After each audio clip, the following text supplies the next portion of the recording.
जय हिंद। आज के विश्लेषण का विषय है अफगानिस्तान पाकिस्तान रीजन में चाइना फंसते हुए। Major general K Sinha, over to you sir. देखिए मैम, आपके स्ट्रैटेजिक दर्शन का जो चैनल चल रहा है इसमें आपने बहुत बड़ा अहम सवाल उठाया है और आपने जो कहा है कि पाकिस्तान और अफगानिस्तान रीजन में चाइना कहीं फंसता हुआ नजर आ रहा है और फंस जाएगा।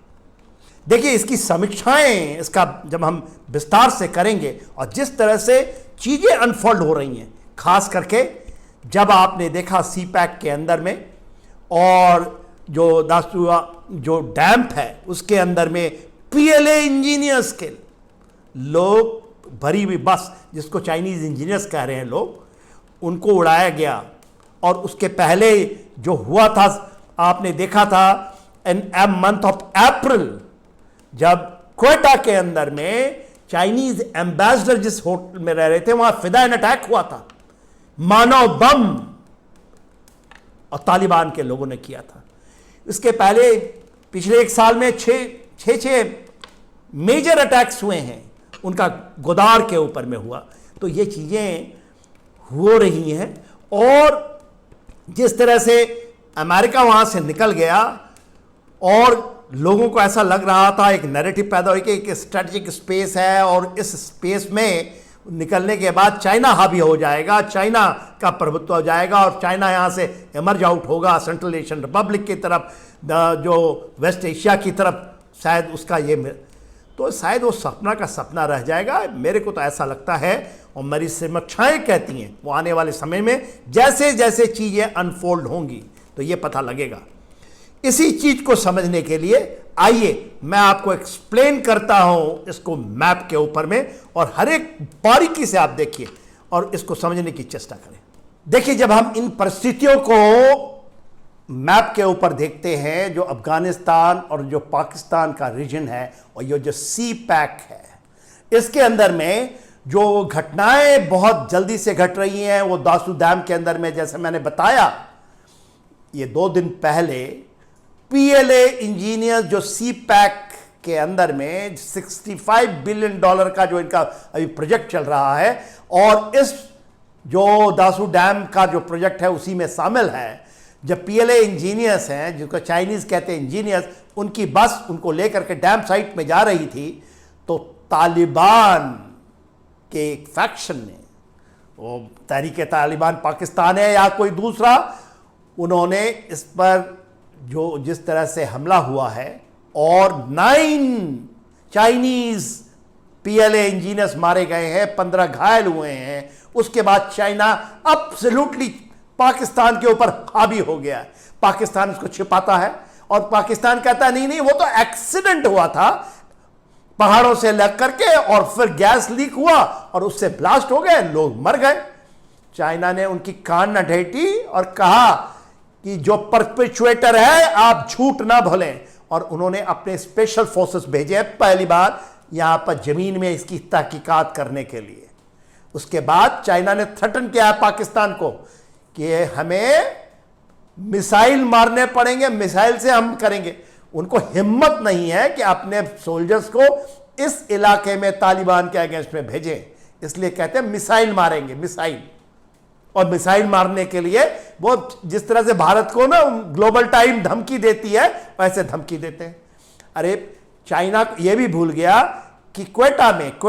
और आपको स्पिन बॉलडॉग के अंदर में आपने देखा, ये तालिबान अभी इस इलाके में बहुत ज्यादा सक्रिय है। इसको उन्होंने इस चेक पॉइंट को ले लिया है, अपने बस में कर लिया है, और कोई चीज भी बिना तालिबान के कंधार और काबुल की तरफ नहीं जाती। यहां पर उनके एम्बेसडर साहब अप्रैल के महीने में क्वेटा में थे और एक तालिबान का फिदायन अटैक हुआ और वहां पर बहुत बड़ा ब्लास्ट हुआ, बच गए। और हम जानते ही हैं, चाहे वो गुदार का इलाका हो, चाहे कराची या सिंध में, और इस इलाके में लास्ट 1 साल में तकरीबन 6-7 बार, अब 7वां या 8वां हमला इनके ऊपर में है। चाइना तो फंस गया है। तालिबान कहता है आओ, और ओपन इन्विटेशन देता है उनका स्पोक्समैन, चाइनीज को इनवाइट करता है कि आइए आप इन्वेस्ट कीजिए, आपको याद होना चाहिए, ये एन्यक जो काबुल से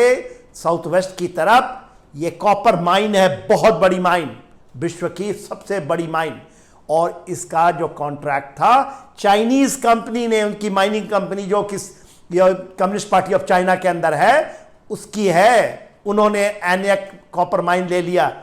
$3 बिलियन के लिए, और 2007 से आज एक पैसे का इन्वेस्टमेंट नहीं किया, थोड़ी मोड़ी उन्होंने वहां पे अपनी इंफ्रास्ट्रक्चर बनाई है। वो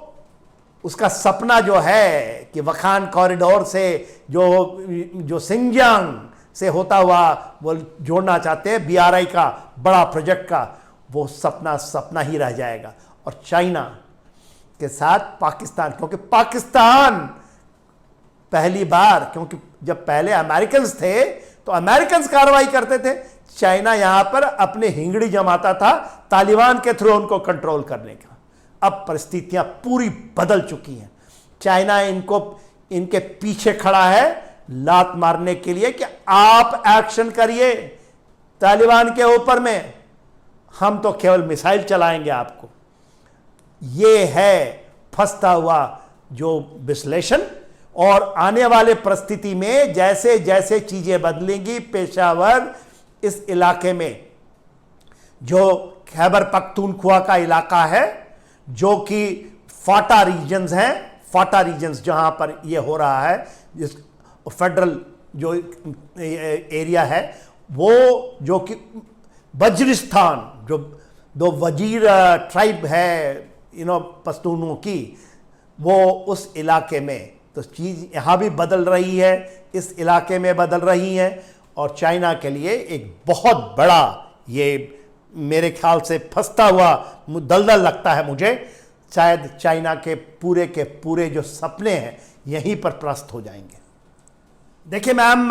ये जो रिव्यू हम कर रहे हैं, लगातार नज़र रखे हैं, जो स्टैटिक दर्शन आपकी चैनल लगातार, और आप मेरी से समीक्षाएं इसकी करवाते हैं, विश्लेषण करवाते हैं,